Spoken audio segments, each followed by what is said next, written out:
Coaches, welcome back to the Cutting Edge Coaching Podcast, powered by RYG Athletics, a proud provider of Nike sports camps.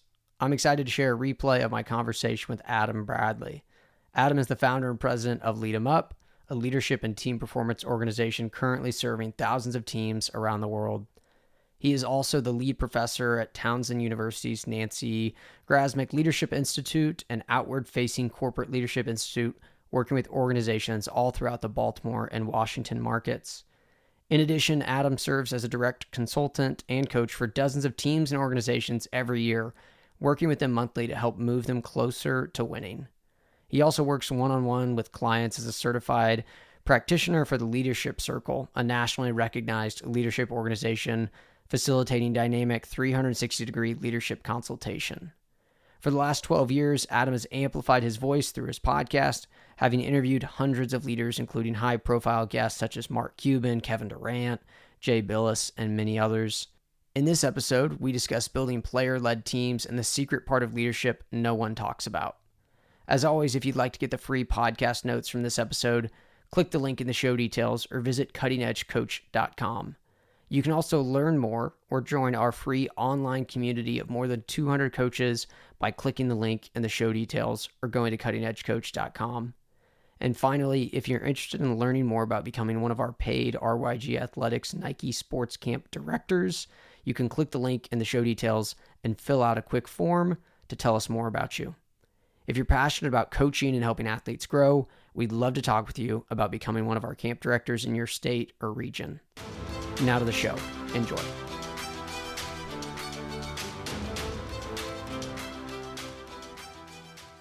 Coach is really excited to welcome Adam Bradley to the podcast today. Adam is the founder of Lead 'em Up. Adam, we're at the United Soccer Coaches Convention, and later today you are delivering a session on moving from a coach-led team to a player-led team. And I don't think it's any secret that most coaches would like that to happen, but I think it sounds a lot easier than maybe it actually is. So will you talk about how do we actually move to a player-led team? Yeah, I mean, absolutely. You ask any coach in the country, regardless of sport, would they aspire to have that? And they'll say yes. Unfortunately, Luke, their behaviors don't always line up to that, right? And match their desires. I always say this, the first thing, it is extremely important that we recognize controlling coaches, alpha coaches struggle building player-led teams, right? Coaches that believe that are at the forefront, those coaches that really want to make it all about them, that are just kind of leading the ship and they're the dominant personality and the dominant figure. And yes, there is authority within coaching, obviously. But when that is the personality, you're going to really struggle to build that player-led team. All right. Coaches have to be secure in and of themselves and what they do to be able to step back and be able to give some of that power over to the players. So the coach has to have the right mindset. And so when you begin to say, this is what I want, you've got to kind of check yourself first, right? In order to make sure you're not stealing the show, right? You're not owning every process. You're not managing every decision. So that's kind of where it starts. But then when we begin to transition it over to the players, it really comes down to two main things for them to adopt in order to gain the momentum for the player-led perspective. Ownership and relationship. We need to be able to cast a spirit of ownership within the players that they are owning this team and they are owning this process. In addition to that, we need to build an environment where they have relationships strong enough where they trust one another and are willing to have each other's backs. Have each other's backs our way of reframing accountability. Okay, it's a softer, safer, more accepting way to position it for young people. Young people don't thrive on accountability because accountability in their mind is attached to confronting, right? You have to confront a teammate. Confronting is, in the family of words, of confrontational, which most people run from confrontation. So we simply say we want to have each other's backs. So players need to have the spirit of ownership, and they need to develop a foundational relationship on the team. Those two dynamics, that's high level, right? How do you then stronger, incorporate a spirit of ownership? How do you strengthen those relationships? I don't know if we have time for all of that, but that's where we get into it. That's what we do and lead them up, right? We've got an exercise called the Green Team that is one of, if not the best, that I have found. And not just me saying that, people have said that, right? Like, it is a powerful, impactful tool that develops a spirit of ownership. And it does that in a variety of different ways. One, it creates a shared language. Right now, everyone's speaking this shared language, which is so, so powerful. It gives them a vision, an end goal. It gives them an action item, right? We say remove red, sway gray, build green, right? In order to get there. There are green standards that puts everybody on the same page. It is very clear what we're doing, what's expected. There is no gray area. We all know. So it does a variety of different things. Plus, you can measure it. So the one thing within that exercise, it gives the players the ability to measure the growth. That's the one thing players oftentimes struggle with is, do we even know if we're building a player-led team? Like, do we even know if our culture is strengthening? Because on the soccer field, I can tell when we're getting better on the offensive side. In basketball, I can tell when our defensive efficiency. But do I know we're getting better as a player-led team? Very difficult to measure leadership growth. The Green Team's been able to kind of do that. But the premise, being able to give that shared language, them creating it, them setting their own defined green standards so everyone's on the same page, them being able to track the progress of it. These are the types of things that will give them a spirit of ownership to begin to kind of say, no, this is my team, right? We own this locker room. We own this direction. That's really good. And I think there's a couple things worth highlighting there. One, the importance of, as the coach, we have to have a secure enough identity to step back and recognize this isn't about me, and I want them to own the experience. And that means I'm going to have to give up some control here. The other thing you talked about that I think is so, so important, and I don't think we spend enough time considering it, is developing a shared language. And if you look at any high-performing culture, organizations, sports, business teams, they have their own language. They've developed this language that makes total sense to everybody within the team. Yeah. But if an outsider comes in and listens to them talk, they're like, what are you talking about? But that's the power, right? It's like the secret handshake, right? Yeah. You and I have a secret handshake. Only we know it. And all of a sudden now we love doing it that much greater, right? Because it's our thing, right? So the shared language within the leadership dynamic does the same thing. Kind of says, this is us. This is, no one else knows about this. This is our little tribe, our little secret, right? And the beauty is when you get into, the exercise, and once again, obviously I'm sharing a lead 'em up exercise because that's what I know best, of course. But the premise is consistent no matter the exercise. When you begin to allow sound bites that are quick in nature, but yet large in understanding, okay? Hey, you're being real red right now. That is a quick sound bite. But when they understand it, it means so much. Yeah, because you've defined that this word means all these other things. And that's not only like... And we defined it together. Exactly. You let them speak into it. And that's not only in leadership, team culture, like that's in your coaching too, with your teaching and learning of, like, essentially you're using cue words. Green Team is a cue word for all this other language that we've agreed upon together. And you're so right. It's so powerful. It makes coaching and interventions so much easier when we have that language and we're clear and we're on the same page together about what these things mean. And the other thing, and I know it's something that you guys do because I'm looking at a Green Team sticker on your water bottle right now, is that there's so much power in connecting that language to what I like to call cultural artifacts. So, like, for example, on the team that I'm currently coaching right now, a 9th grade basketball team, one of our identities is empty the tank. We use that phrase to talk about the kind of effort and enthusiasm that we want to practice and play with. And so after games, we award an empty gas tank, right? And so there's so much power in this shared language. Like you said, when we say empty the tank, they know it means all these things. And then also to attach it to something that we can award, that we can use to reinforce and recognize this mindset, this value system, or this identity that we've co-created together. Yeah, so that's going to provide that extra excitement, right? That extra incentive to accomplish that. And I love that empty gas tank. So, if you're taking notes here, right? So we need to develop that spirit of ownership, right? They need to create it. They need to see the vision, where we're trying to go with it. It's extremely important you give them a tool where they can measure it, right? How do we know, right? That's going to be built on the dynamic of them defining it through the green standards. The shared language helps bring it all together. And then, like you said, so on my water bottle right here, it's not just a green team sticker, it's actually a green verified check mark. It's because young people are very familiar with what it means to get verified. They recognize the blue check on social media, where we believe what's more important and better than the blue check is the green check, right? Because the blue check simply verifies identity, says this is who you are, right? Based on identity. This actually describes the type of person you are, okay? So there's more merit to it. It's worth more. So we actually verify our athletes green. So they define what it means to be green. They're working towards it. And then through the process, their teammates verify them. Now, all of a sudden, boom, I'm verified. I'm money. I'm green. Not everybody can get that. Only those who've been voted verified.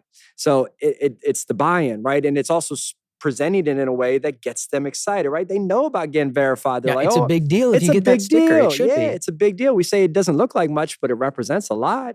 Okay.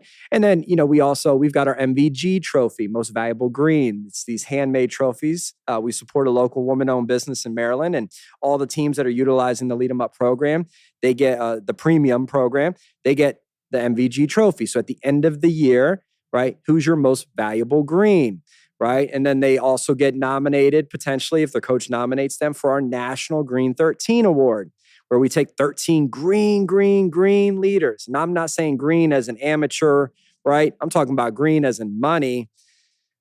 Leaders around the country, 13 of them, and they each get free Chick-fil-A for a year. They get a whole bunch of Lead 'em Up swag. It's just extra incentive to be green and to build green because we think it's that important. That's so good. Yeah, it's so important that we're reinforcing that in some real tangible ways. I want to talk a little bit more about the other piece of what you talked about with player-led teams and the relationships. And again, I think every coach recognizes how critically important it is to have strong coach-to-player relationships and player-to-player relationships. But that's hard. It's much easier said than done. Will you talk about how, as coaches, we can really actually teach our athletes the skills they need to build relationships? Yeah. This is one of my favorite topics because I love people, right? And I love connecting. I love building relationships. The reality is many don't possess the skill. They also don't possess the desire. So we've got to talk about the desire and the skill. And we archaically, as coaches, have not done a great job building relationships because we've latched onto old traditions of team building that I don't believe are extremely effective. So, oh yeah, we went, bowling, right? Team building event. We took the team bowling. I'm not opposed to going bowling as a team, Luke. Sure, go bowling. But put it into the appropriate category. Just call it what it is. It's a fun team event. It's something fun to kind of let loose. I don't know about necessarily team building, relationship building, because what I have found on a lot of those type of events is the same awkward, introverted individual that doesn't have great relationships goes to the bowling alley. Now they're in a bowling lane, awkward, introverted, not really connecting with others. So I think we need to begin developing the skill of connecting, developing the skill of relationship building. And that's where we spend most of our time. Because if you can build people with the mindset and the tools to connect greater, right, then they will connect greater, right? And so how do you do that? How do you do that? Great question. We've got an exercise called Going for the Gold, for example. We call connections with one another gold mines. We call them gold mines because they're valuable. And the reality is, if you invest the gold mine correctly, it will become even more valuable. We will say it enriches the relationship. So we teach our athletes how to mine for gold. Mining is going to build on curiosity. Think about a gold miner that's looking, right? They're searching for gold. That's the human aspect of curiosity. The gold is the connection. So it's a combination of curiosity and connection. We want to teach our athletes to be curious about each other, right? To go mining for gold, looking for those connections. So we want those curious athletes because curious athletes will help get there. And then we teach some strategy. We give them some practice first off. So we'll pair them with people they don't really know like that, right? And give them practice, and we'll do some competitions. Who can find the most gold mines in 3 minutes or less with their teammate that they don't know that well, right? Boom, boom, boom, boom, boom. As they go, every single time they find a gold mine, they have to double clap. So we hear double claps all throughout the room, which raises the energy level and communicates to everyone else. People are connecting. I need to start connecting. Okay. So it's just kind of a trigger there. So we teach them and give them reps on searching. We remind them not to get discouraged if they don't find a connection, right? Just like a gold miner, if you went down a path and there was no gold there, what would you do? You simply walk out of the path and go down a different one. You may not find a connection with a teammate right away. Don't worry, right? Because the gold miner says sometimes the largest abundance of gold are on the paths least traveled. Sometimes it's with people you may not thought you would have connected well with. It may have taken you 3rd or 4th tries to connect with them. Guess what? The largest of abundance of gold mine, could be in that relationship, in that path. Don't get discouraged. Just go down a different path. Keep searching. Gold miners also remind us that the greatest amounts of gold are never found above the surface. It's always below, right? That's why they have metal detectors to search below the surface. And the same goes for our relationships, right? The value and growth is going to come from things beneath the surface, not above it. We got to get to know them and connect with them. So we teach them how to gold mine. We give them gold mining questions, right? Gold mining questions are simply questions that are going to lead to a more specific answer. So rather than saying, how was your weekend? We teach our athletes not to say that on Monday because, Luke, I'll test you here. If I say on a Monday, hey, Luke, how was your weekend? What's the common response? It was great. And then you usually say the same. How was yours? Oh, it was good. It was good. Oh, that's good, right? And then off we go. Yeah. Every American, every human is engaged in that conversation 100 million times, okay? I believe that conversation is good if you're at the grocery store with the person checking out your groceries, right? Probably not much of a relationship happening there. But you know where it's not okay? On your team. With people that you're going to be battling alongside for 4 or 5, 6 months, that you're going to count on and trust. It's just not appropriate. It's too surface level. We don't allow that. We say on Mondays, you ask your teammate, what was the highlight of their weekend? All of a sudden, it's going to stop them in their tracks. They're going to have to think, wow, that's a good question. Oh, you know what? Oh, man, I had the best ribs ever. Oh, you had the best? Oh, you're a rib guy? Oh, man, I love ribs too. Dude, man, all of a sudden, before you know, we're in a 10-minute conversation about ribs, right? And then if we invest it, all of a sudden, maybe we say investment is the ongoing process to make it richer.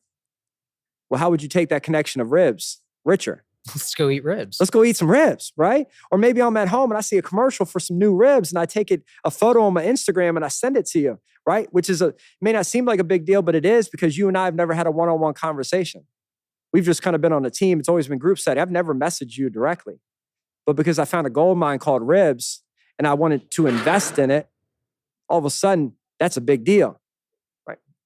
We teach the skill of curiosity and connection. Let's find some gold because we want to be money, green.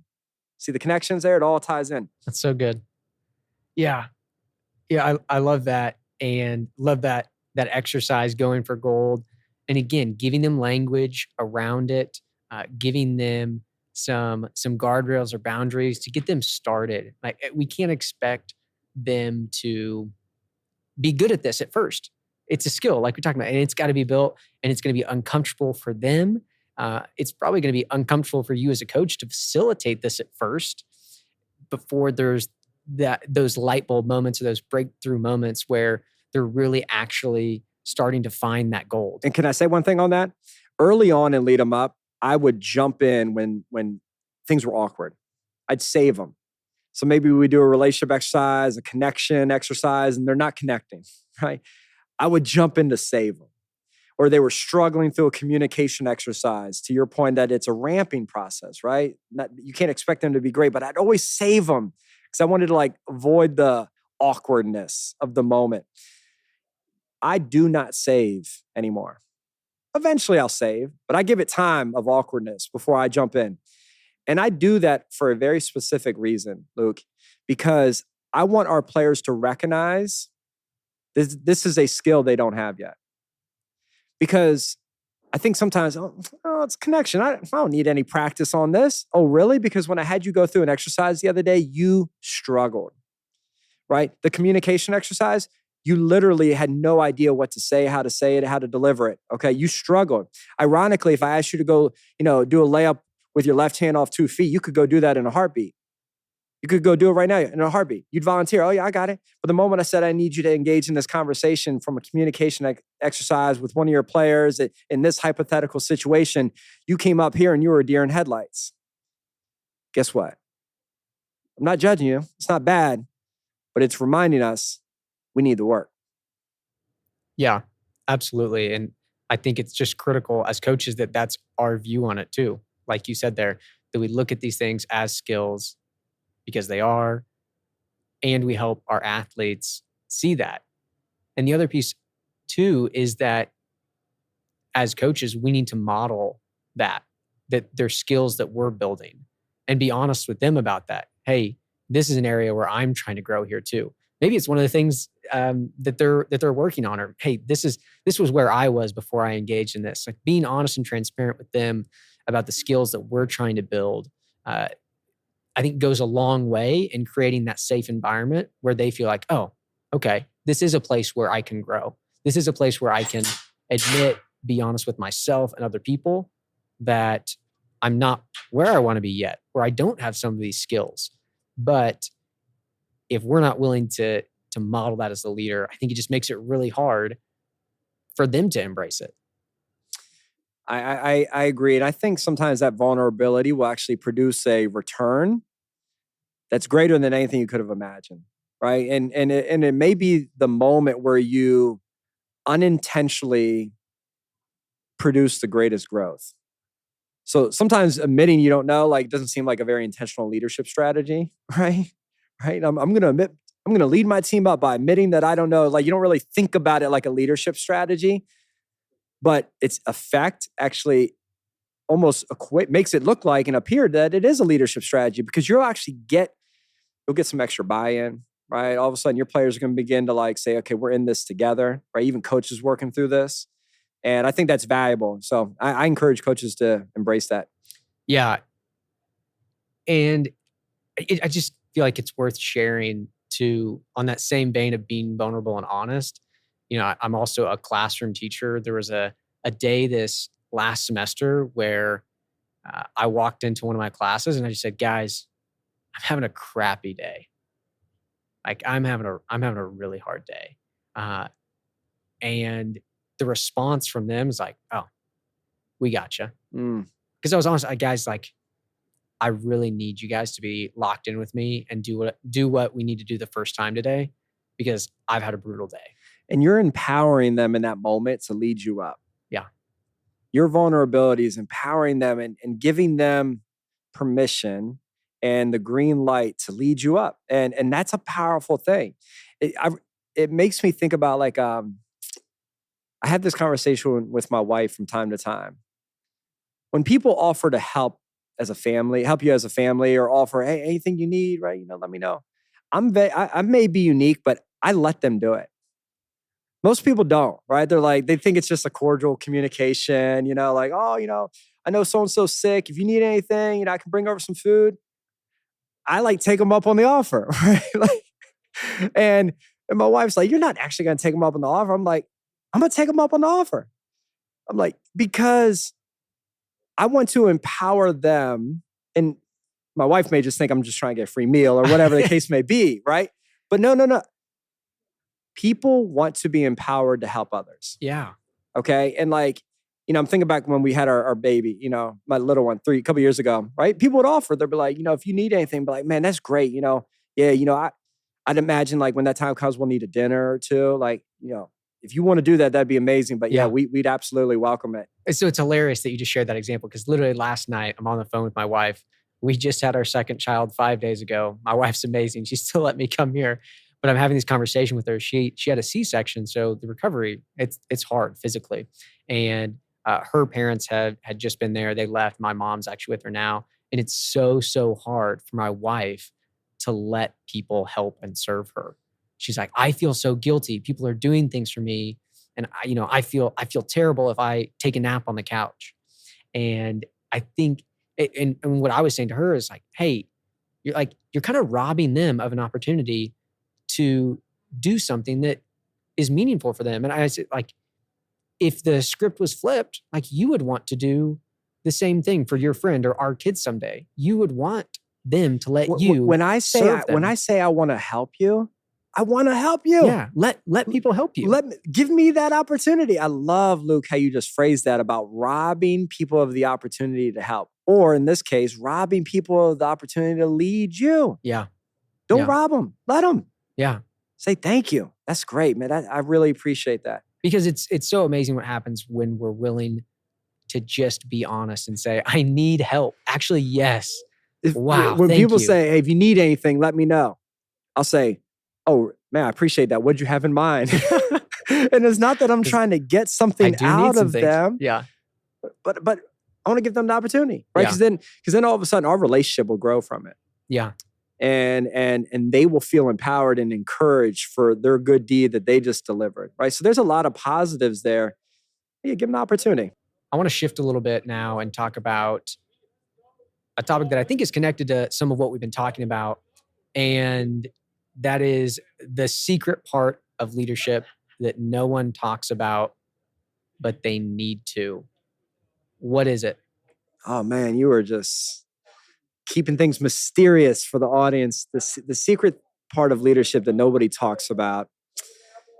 It's this topic that is relatively unique to Lead 'em Up. And I've done a significant amount of research on this to find that this phrase is not brought up very often, okay? And when I share it with teams, I know it's not brought up often because when I present it to them, almost every player says they've never heard of it before. And it's a phrase called followership. We spend a lot of time in Lead 'em Up talking about followership. And for us, we define followership as one's performance level in following the leader.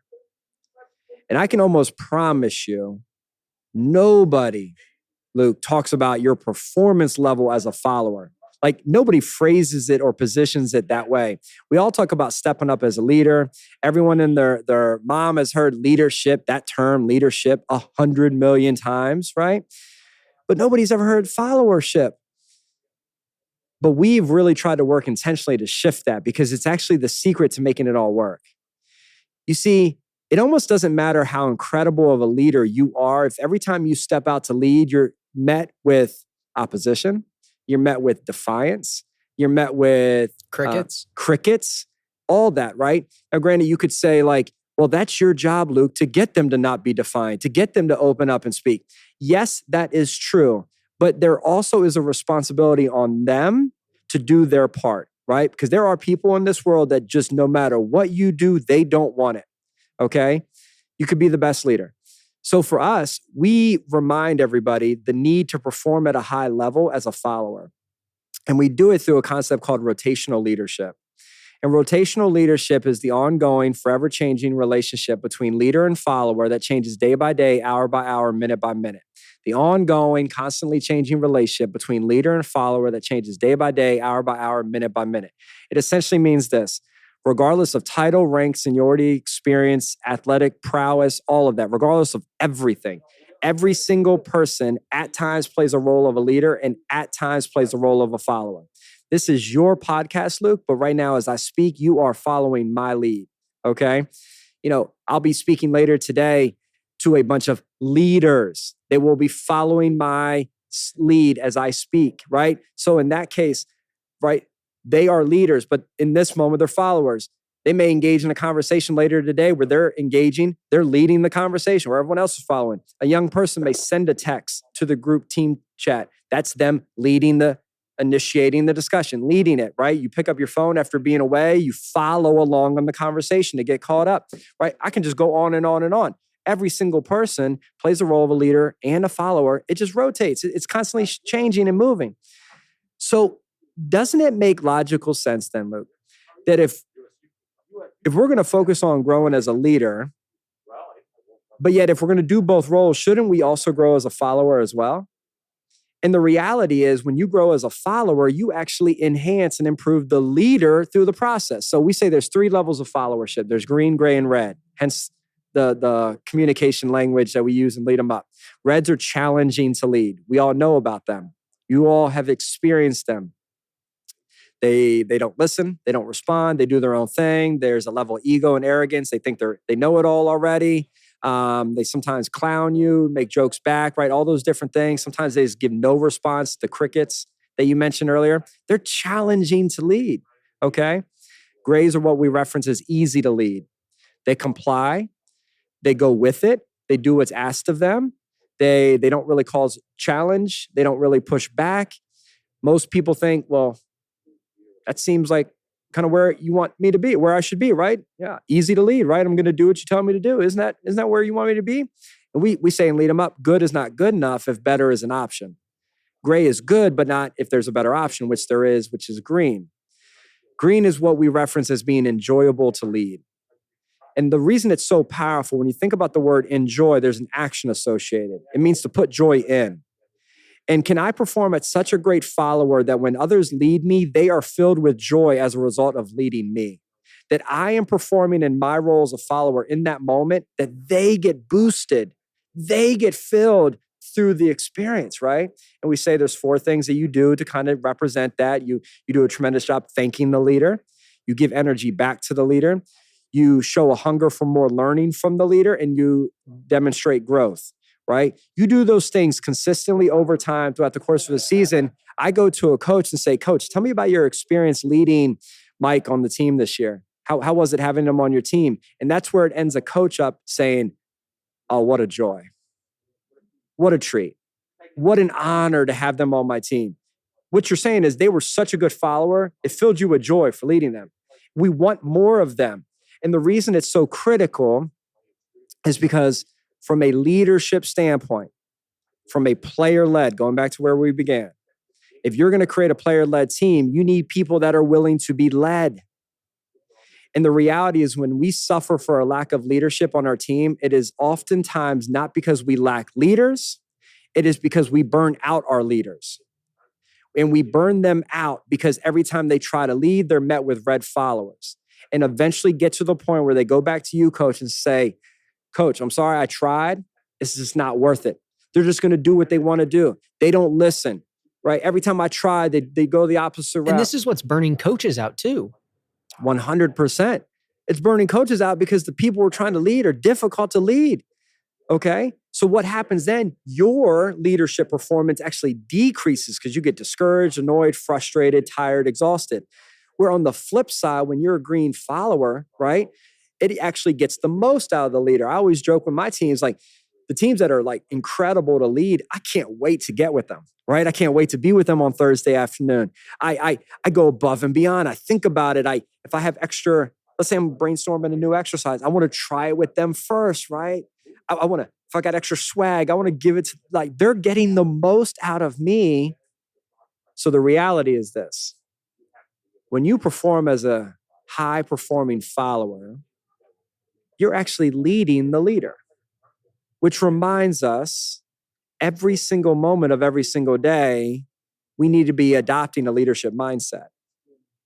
And for our young athletes who still struggle identifying as a leader because of their personalities, because of their position on the team, and they think the leadership conversations don't apply to them, they need to understand their role as a follower and its impact on the entire leadership spectrum. No. We all lead every single moment, whether you're a follower or leader. And the good news is when you perform as a green, high-performing follower, the hope there is that when you then step out to lead, you'll be responded and received by high performing followers on the flip side. So it all rotates. It all helps grow the whole thing. So no one talks about it, but we've tried to change that. And we have like 3 or 4 exercises that help create that followership momentum within the program to really kind of drill that in and build some language around unique habits that they can adopt to get it done. It's been powerful. It's been powerful. There's 2 things I've got to pull out from here. Actually, the first is this. I'm assuming that you have seen or maybe used the video of the guy who's just dancing like a maniac in this field. I have referenced it. And then another guy comes and joins him as the first follower, and then everyone ends up doing it. That's the first thing that comes to my mind when you talk about followership. It's like, everyone's like, oh, like this guy was dancing crazy and it led to it. No, it was actually that one person was willing to go do it with him. And then it led to everyone else coming along with him. I just love that picture and that image. Yeah. And so we teach a concept off that called first like. And so have you ever seen on social media where young people, they like when a celebrity or someone like they post something, it's almost they write first comment or they write first like. Have you ever seen that before, Luke? Yes. Yeah. It's silly. It doesn't make much sense. But we took that concept and actually put some legs with it and actually incorporated it. So now it's a competition on our teams. This is one of the concepts on followership. First like. When someone steps out to deliver a leadership pass, we say anytime someone delivers leadership, we call it a pass. They are passing leadership, okay? Anytime someone delivers a leadership pass that's designed to move us in the positive direction, we need to race to be the first like, okay? So think about the crickets that you mentioned earlier. I'm on a team and I'm trying to get our team energized because practice is flat, right? We're not sharp and it's evident. It's very clear. And I'm like, hey, let's go, pick it up, let's go. There's almost nothing more awkward than when you do that and it is received with crickets, right? And the reality is, if I'm a leader and that happens once, okay, I'll do it again. But if it happens again and again, Luke, what am I going to do as a leader? You're just going to stop trying. I'm just going to stop trying. But boy, that doesn't happen on our teams because on our teams, we race to be the first like. And first like for us means the first person to run and support that positive leadership pass, to put some energy and momentum behind it. But then we remind our players, using the social media first like theme, we remind our players, what do they call a social media post that gets not just one like, but gets a ton of likes and ton of shares? What do they call that? Viral. Yes. It is the team's responsibility to take that positive leadership pass and make it go viral. We're going to give extra credit and attention to the first like. We're going to celebrate them for helping be that first person to run over and support it, i.e., hey, y'all heard what Luke said. Let's go. Pick it up. Let's go. I got your back, Luke. Right? All of a sudden, you now feel empowered. You feel boosted. You feel encouraged. I've added momentum to your leadership pass, right? Which will hopefully increase the chances of you delivering more passes in the future. And now it's the team's responsibility to also come alongside and make it go viral. Because when things go viral, what's happening? What is happening is everybody's aware of it and everybody's embracing it. Essentially, think about a viral dance. Everyone knows about it. People are doing it all over. When someone delivers a positive leadership pass, don't we want everybody on the team to adopt it, to receive it, to embrace it? Team's responsibility to make virality occur within these leadership moments. And it's that cycle where the more it happens, it reinforces itself. It's that flywheel. I love it. You know, the other thing that I really want to highlight in what you've been talking about with followership is that I think that this is a way that coaches can reframe the concept of coachability. And I think you mentioned kind of an example of this earlier, but you know, we talk about athletes being coachable and we don't really define what that means for them. But I think it would be much more powerful for us as coaches and them as athletes if we use this language of followership or, hey guys, this is what a great follower does. This is what I'm looking for as I lead you. And here's why it's so important. Again, because when you do this, this is what it does for me and it's what it does for you, and that you're actually leading as you're following. And I just think that, like we talked about at the beginning, there's so much power in the language we use.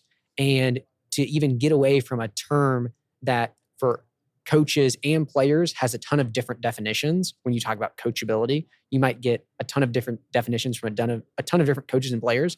And to use some term or language that kind of allows us to control the definition of it and makes it really clear for our athletes. Yeah, I like that connection. And we don't often use that connection, but I may begin using it even more. And I totally agree. And I think there's a couple of dynamics on it. One, when we talk about coachability from a player's perspective, that seems like a selfish request. It's the coach wanting them to be more coachable, to make their life easier. I think the thing that differs with followership is this is something they have felt and experienced the pain point themselves. When I ask players time and time again, have you ever experienced trying to lead a teammate and them not responding well or them pushing back, right? They all raise their hand, right? So when I begin to talk about how we burn our own leaders out, we cause them to throw in the towel. They all can relate to that because they've all experienced that. They all know. And because I usually ask them to describe the red challenging teammate, I'm like, if you've ever had that, tell me, what are they doing or not doing that would cause, and oh my gosh, the players go on. They're like, oh, they don't listen. They do their own thing. They think they know it all, they right? Pout. Yeah. They pout, right? Like they get all salty and like, want to fight back and like, they begin to share, which tells me that as they share, they know this, they felt this, they feel this. This resonates. So when you say it then from a coaching perspective, there's a level of empathy there, right? Because you're saying, hey, you know how you don't like it? Right? Because when you tried to lead your guy the other day, you didn't like their response. You didn't feel like they were very open. You didn't think they were a great, green follower the way we talk. And that's how I feel with you. That's how I feel with you. Every time I try to help you, every time I try to bring something up to you, I feel like you're this like red follower. It's challenging to lead. It's causing me to like really have to figure out like, and much more so than I should, of like how to get to you, how to connect with you, like, because you're not giving me much in return. You're certainly not being enjoyable. I'm not being filled with joy. Right? TJ Rosine, he has shared with me, and he has told many players over the years that, frankly, you're just not a joy to coach. It's not that I don't like you. It's not that I don't want you here. I'm just going to be very honest. I have not been enjoying coaching you.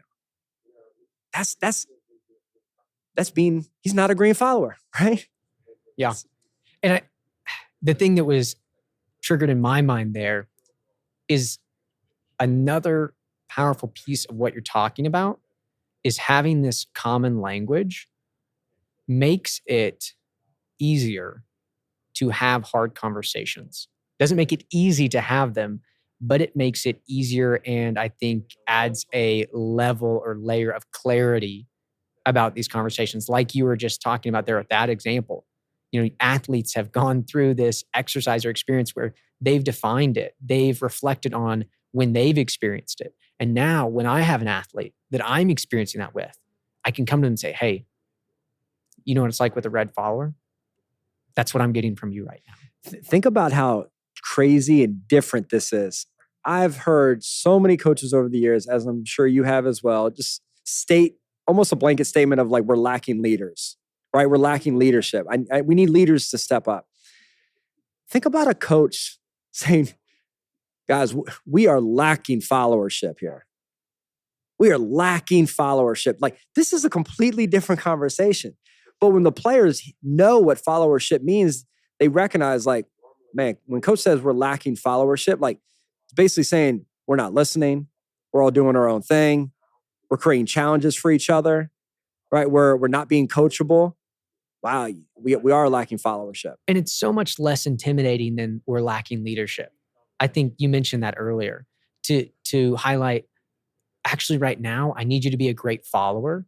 I think for most people feels more manageable than I've got to be a great leader, because I think the leadership feels like the spotlight's on me. The followership is spotlight's on someone else, and I can just be a support. And let me perform at we always want our players to perform in their role to the best of their ability in their role.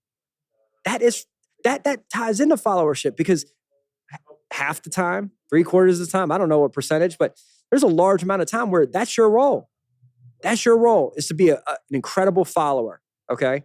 Now, we do have an exercise down the road in followership where we teach the players how to discern between good leadership and bad. Because you don't want to just follow anybody and everybody. Like, so we get to that point eventually, but it absolutely changes it. And here's what one other thing it does, Luke, is it empowers those that want to be leaders to be able to be a leader at all times. You see, I think about my time in the corporate world, right? I spent 13 years in the corporate world with the title of VP of Sales. Pretty high title, right? And managed a handful of people and had a good team and all that. But I didn't own it, right? I was under other people's guidance and leadership, but I have a leadership mindset. That's just how I think. That's how I operate. I live in this world. I do this for a living on the other side.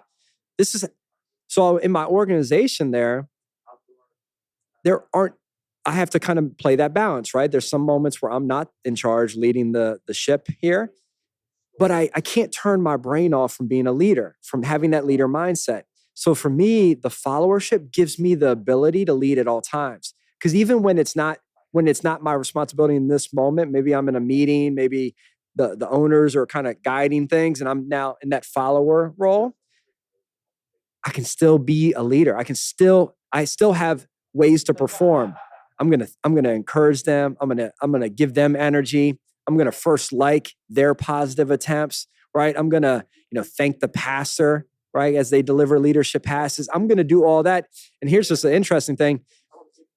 It's actually been my way in that world of most effectively changing them into the leader I want them to be. We all want our leaders to lead us certain ways. We would all love for if they would just do this a little bit more, I'd be that much more bought in. I found that my followership presence and intentionality, the way I thank them, the way I give them energy, the way I celebrate their wins, has actually led them to do the same back. It's contagious. That's so good. Yeah, I'm glad that you highlighted and it's that interesting because when I talk to others in the organization where I'm at, they comment that those individuals, those owners, don't lead them the way they lead me. I often say, really, I haven't experienced that. That's your experience. I haven't experienced that. And I think it's because I engage in this followership mentality of performing that then is leading them up and they lead me differently. I know we're going really deep here, but it's really interesting how it plays out. Yeah, it's cyclical. Absolutely. I think that's really important that you highlighted it. Adam, this has been fantastic. Before we wrap it up, I've got 3 rapid fire questions I want to ask you. I want to know the first thing that comes to your mind about the leadership coaching that you do. The first question is this: the most fun part of coaching is? Honestly, going on playoff runs with a team that's coming together, that's just so special. Those special playoff runs, the leadership's on full display, camaraderie, love. It's incredible. Absolutely. Here's the next one. I wish I would have known blank before my first coaching experience. I wish I would have known blank before my first coaching experience. That's a great question. And you did not prep us on this, which is fine, right? So you're getting a really raw, and I'm stalling as I talk. That's right great. Now. You notice that? This is the question that most coaches, they take a minute to think about. Yeah, I mean, I wish I knew, I think I just wish I had a more audience-centric mindset when I went into coaching. Just really putting myself in their shoes. Just making sure they receive. I think early on I may have been a little bit more of trying to show my worth and spill everything onto them versus now where I'm very aware of where they are, speaking their language, their speed, their needs versus what you're bringing. Exactly. Yeah. Less about me, more about them. That's really good. Here's the last one. I know I'm successful as a coach when? I know I'm successful as a coach when players turn the corner. Say more about that. So we always say, the corner's always near. We're leading players and we don't know if they're ever going to get it. We don't know if they're ever going to turn the corner, light bulb go on. And it's one little phrase that we've used to kind of internally encourage us in those moments of leadership growth. Because sometimes it takes a while for our kids and our athletes to get it, right? But a way to encourage us is to say the corner is always near. Don't know when they're going to turn the corner, but I believe it's near. It's soon. It's happening. I think when those players turn the corner and then kind of communicate that they have, right? They show that moment of growth. That's really, really special. They go from red to gray or gray to green, that moment. Yeah. Yeah, that's really special. Yeah, and you see it. Well, Adam, this has been fantastic. Before we wrap it up, just share with the listeners where they can connect with you and learn more about the work you guys do. Yeah. So, Lead 'em Up. You can go to www.leademup.com, leademup.com. Check out all of our resources there. Try to just give you a variety of different teaching concepts, activities, and drills for you to develop the leaders, the players into the leaders needed to win. And we sometimes get grouped into team building. No, we're people building.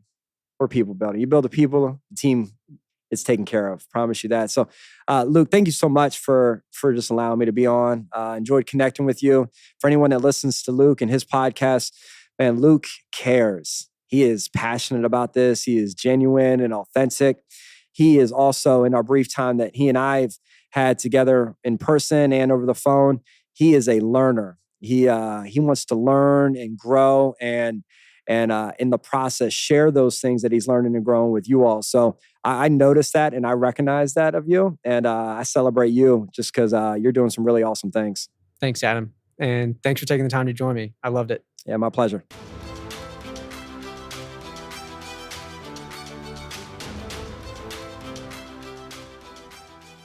Coaches, thanks for listening to this episode of the podcast. To learn more about Adam and his work at Lead 'em Up, you can check out the links and the show details. And if you're interested in getting the podcast notes, joining our free online community of coaches, or becoming one of our Nike Sports Camp directors, head to the show details for links to all of those. Thanks for listening.